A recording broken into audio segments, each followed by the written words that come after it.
In terms of walking it back and the president dealing with a media narrative that was set no matter how he reacted, look at what Time magazine had to do. They put out this cover that tries to frame this in a way that is obviously extremely negative to the president's position. A screaming, crying two-year-old girl with this president looming over her as if he's literally ripping her from her mom, when in fact Time magazine has to run a correction about the story. They haven't corrected the photo. They're still sort of standing behind the idea that this still, in their eyes, typifies the debate. But they're admitting now that this young girl, 2 years old, was never separated from her mom. We all saw this woman, this young girl, this 2-year-old girl. She came over from Honduras, and as you said, the story we've come to find now, she wasn't separated from her mom. In fact, her father is speaking out about this, and here's what he says about what happened. He said, "You can imagine how I felt when I saw that photo of my daughter.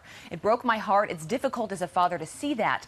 But I know now that they are not in danger. They are safer now than they were making that journey to the border." So she has been with her mother this whole time. The father actually says he didn't know that the mother took the daughter, that he was really nervous so about safer now in the detention facility than the perilous journey that the mom decided to take and put the kid on? I mean, there's a point to be made there as well. So Time magazine's actually making the opposite point. Yes. Thank you, Ed.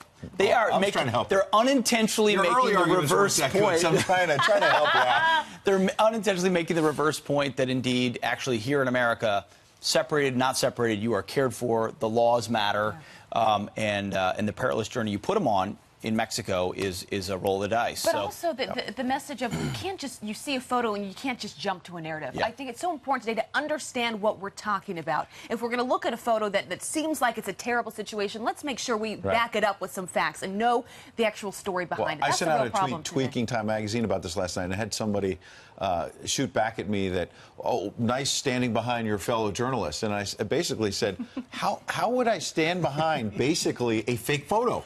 Like, that's not standing behind journalism. It's simply not. No, you're standing for journalism. Right, to say, frame the story accurately. There you go. And if, in fact, because Abby's right, what she said a minute ago, whether you like it or not, the president did walk this back a bit. He had to reverse himself by signing the executive order. So if the other side from the president believes that they have the facts right, why do you have to manipulate the facts in this debate? Stick with the facts.